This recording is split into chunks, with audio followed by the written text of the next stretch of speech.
नमस्कार। क्या आप भी उन करोड़ों किसानों में से एक हैं जो पीएम किसान योजना की अगली किस्त का इंतजार कर रहे हैं? तो ये जानकारी आपके लिए ही है। सरकार जल्द ही हजारों करोड़ रुपए किसानों के खातों में डालने वाली है, लेकिन एक छोटा सा नियम आपके पैसे रोक सकता है। आइए जानते हैं कि ये नियम क्या है और इससे कैसे बचा जा सकता है। जरा सोचिए, 9 करोड़ से भी ज्यादा किसान परिवार, ये कोई छोटी मोटी संख्या नहीं है।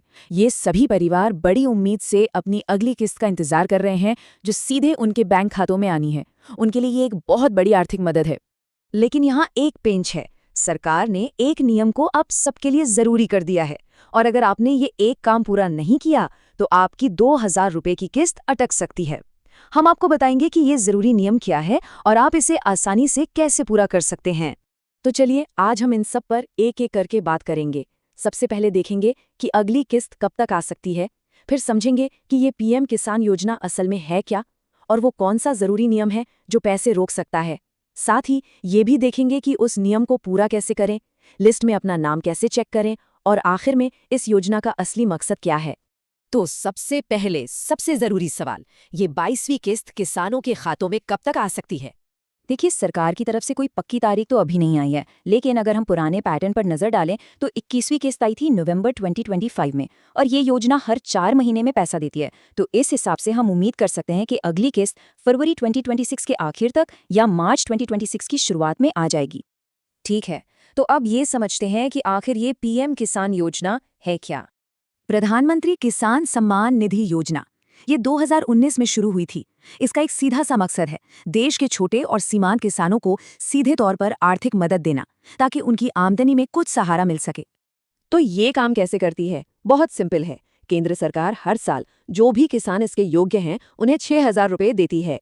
ये पैसा 2,000 रुपये की 3 किस्तों में, मतलब हर 4 महीने पर सीधा उनके बैंक खाते में भेज दिया जाता है। और तो और कुछ राज्य सरकारें इसमें अपनी तरफ से भी पैसा जोड़ती हैं, जिससे कुछ किसानों को साल में 8,000 से लेकर 12,000 रुपये तक मिल जाते हैं। चलिए अब आते हैं इस पूरी बातचीत के सबसे जरूरी हिस्से पर। आखिर वो क्या वजह है जिससे आपके पैसे अटक सकते हैं? ये कोई छोटी मोटी बात नहीं है। सरकार ने साफ साफ अपने नोटिफिकेशन में कहा है कि पीएम किसान योजना में रजिस्टर्ड सभी किसानों के लिए ई-केवाईसी करवाना अनिवार्य है। मतलब ये अब एक जरूरी शर्त बन गई है, इसमें कोई छूट नहीं है। और इस बात को हल्के में बिल्कुल मत लीजिएगा। जितने भी किसानों की पिछली किस्तें रुकी हैं, उनमें से ज्यादातर का कारण यही अधूरा ई-केवाईसी था। अगर आपने अब तक अपना ई-केवाईसी पूरा नहीं किया है तो ये मानकर चलिए कि आपकी अगली किस्त का पैसा अटकना लगभग तय है।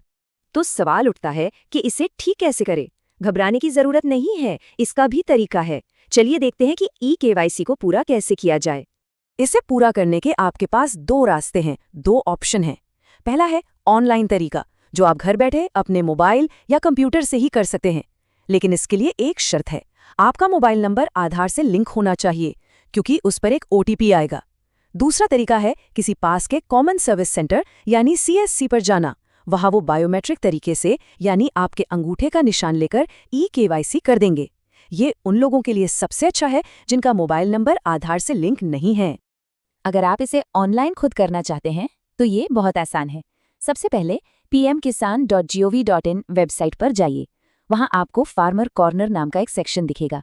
उसमें ई-केवाईसी का ऑप्शन होगा, उस पर क्लिक करें, अपना आधार नंबर डालें, जिसके बाद आपके आधार से जुड़े मोबाइल नंबर पर एक ओटीपी आएगा।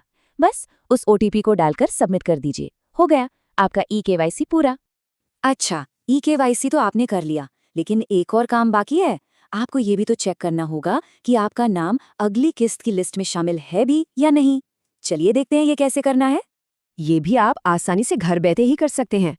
वापस ही pmkisan.gov.in वेबसाइट पर जाइए, फिर से फार्मर कॉर्नर में जाइए और इस बार लाभार्थी सूची या बेनिफिशियरी लिस्ट वाले लिंक पर क्लिक कीजिए।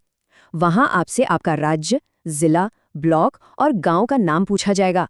ये सारी जानकारी भरकर जैसे ही आप गेट रिपोर्ट बटन दबाएंगे, आपके गांव के सभी लाभार्थियों की लिस्ट सामने आ जाएगी। आप उसमें अपना नाम आसानी से देख सकते हैं। तो ये तो हो गई सारी जरूरी जानकारी। आखिर में जरा एक कदम पीछे हटकर सोचते हैं कि ये पूरी योजना आखिर है किस लिए, इसका बड़ा मकसद क्या है। देखिए, इस योजना का जो सबसे बड़ा मकसद है वो ये है कि किसानों को उनकी खेती बाड़ी से जुड़ी छोटी मोटी जरूरतों के लिए एक सीधी आर्थिक मदद दी जाए। लक्ष्य ये है कि उनकी आमदनी को थोड़ा सहारा मिले और वो आर्थिक रूप से और मजबूत बने, ताकि अपनी खेती का काम बिना किसी परेशानी के कर सकें। तो ये थी पीएम किसान की अगली किस्त से जुड़ी हर वो बात जो आपको जाननी चाहिए। जाते जाते एक सवाल छोड़ जाते हैं। इस तरह की सीधी आर्थिक मदद, भले ही ये रकम बहुत बड़ी न लगे, लेकिन ये लंबे समय में भारतीय खेती और हमारे किसानों के भविष्य को किस तरह से प्रभावित करेगी?